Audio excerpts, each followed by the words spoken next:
Bonjour à tous, aujourd'hui je vous fais une vidéo parce que j'ai vu des choses assez invraisemblables lorsqu'il y a l'utilisation de la planche Ouija. J'avoue quand même que certains sont partis en cacahuète et je me suis dit non, là il y a quand même un truc à faire pour vous protéger tout simplement et pour pouvoir quand même vous éclater dans votre expérience de l'utilisation de la planche Ouija. Alors tu t'installes confortablement, tu prends ton petit café, ce que tu veux, ton thé, bref. Là, je vais te parler donc des 20 choses à savoir pour bien utiliser ta planche Ouija. Allez, c'est parti, générique. Make 'em bounce.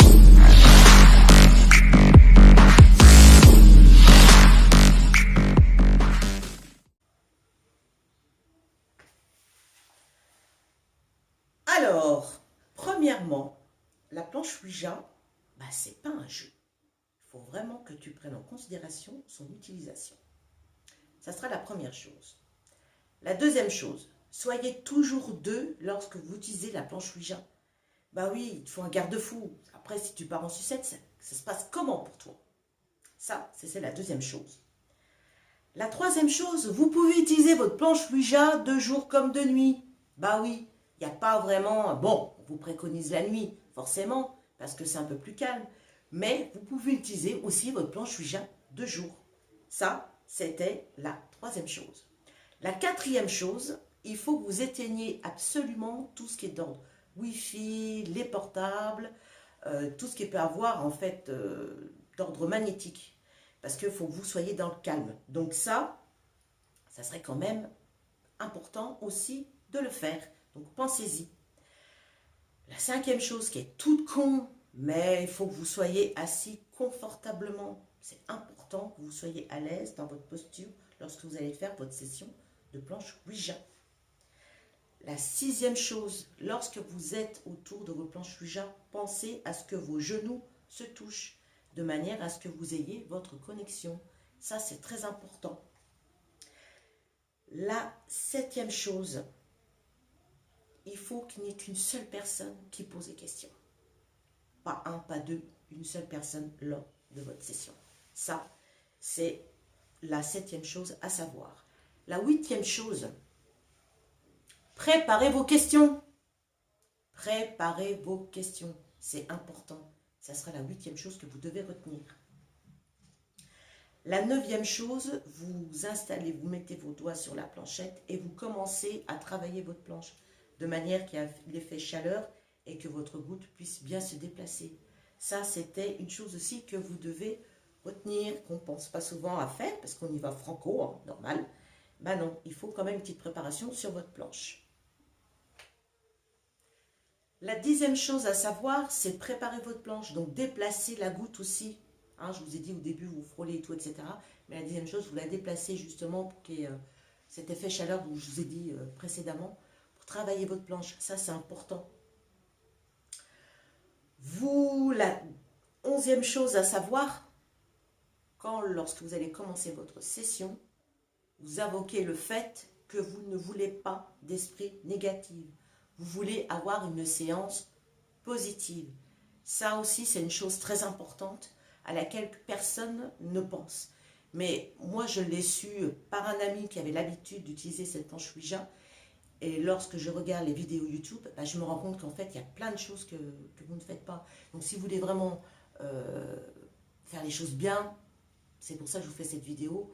Là aussi, c'est important. La douzième chose aussi que vous devez faire, c'est vous devez poser des questions oui-non. Oui-non, tout simplement. Ne cherchez pas à midi 14h. La 13e chose, il faut que vous soyez patient. C'est long. Vous pouvez utiliser votre planche Ouija, faire toutes les préparations et il ne se passe rien. Et bien là, la patience est d'or pour le coup. La 14e chose aussi, j'ai vu, il y en a qui s'énervent. Oh les gars, restez polis. Vous amusez pas à faire de la provoque. D'abord, vous serez perdant. Et là, c'est mort pour vous. Et là, on va dans des complications pas possibles. Donc, restez poli. Pas à peine de s'énerver. Voilà. Donc, ça aussi, c'est la 14e chose que vous devez retenir. La 15e chose, posez pas des questions ridicules du genre quand est-ce que je vais mourir, ou est-ce que je vais avoir un accident demain. Non, non, non, ne posez pas ce genre de questions. D'abord, ça va vous foutre un stress pas possible, puis vous n'allez pas être bien, et l'entité peut en tirer profit. Donc, posez pas ce genre de questions. Ne posez pas aussi, j'ai vu également des questions sur l'apparence physique. Non, non, posez pas de questions sur l'apparence physique. Ça, en général, ils apprécient pas trop. Et puis, je ne vois pas l'intérêt. Vous allez vous foutre la trouille tout seul, là. La 17e chose aussi qui est importante, hein, ne croyez pas tout ce qu'on vous dit. Ne croyez pas tout ce qu'on vous dit. Rappelez-vous, il peut y avoir de la manipulation. Suivant les conditions où ça a été fait, je pense qu'il y a des gens qui sont bien tombés dans le truc. Hein. Donc, voilà. Gardez toujours un esprit critique. Gardez votre intelligence intellectuelle. C'est important. Surtout quand on vous annonce des choses ou quoi, quand vous êtes dans votre séance. La 18e chose, vous remerciez les intervenants. D'accord? Vous glissez calmement votre goutte sur un au revoir.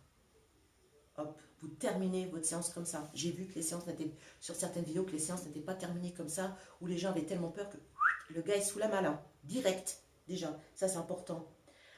La 19e chose qui me porte à cœur, faites une prière, les gars. Ta sauge, ton charbon, tu fais ta prière. C'est important. Dégagez. La 20e chose à savoir aussi, qui se fait finalement avec la prière, vous pouvez brûler de la sauge, si vous avez un encens de benjoin, ce que vous voulez. Vous purifiez les lieux. Oui.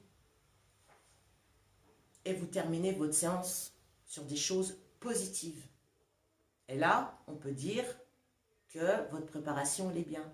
Donc, pensez à toutes les astuces que je vous ai données pour pouvoir travailler avec votre planche Ouija si vous le souhaitez.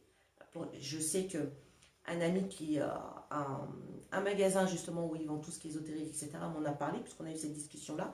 Il m'a dit, mais Judith, c'est parce que les gens utilisent mal leur planche Ouija et du coup, oui, vous avez affaire à des démons.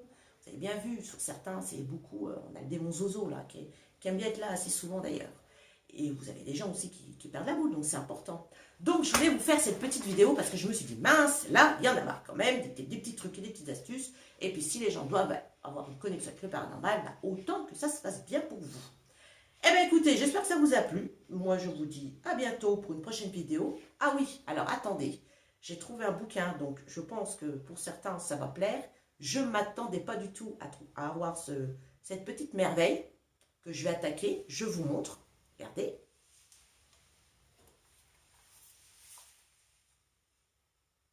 Voilà ce que j'ai trouvé. Le journal du diable.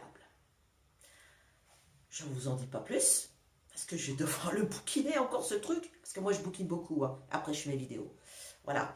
Donc, de ce fait, ça va me prendre aussi un petit peu de temps, mais je pense que ça va vous intéresser, et moi aussi. Donc, je risque de bien en apprendre. Bon, écoutez, je vous laisse, comme de bien entendu vous garder, comme d'hab, vous savez le mot d'ordre, hein, les yeux ouverts et l'esprit. Et je te dis à bientôt. Allez, bye bye.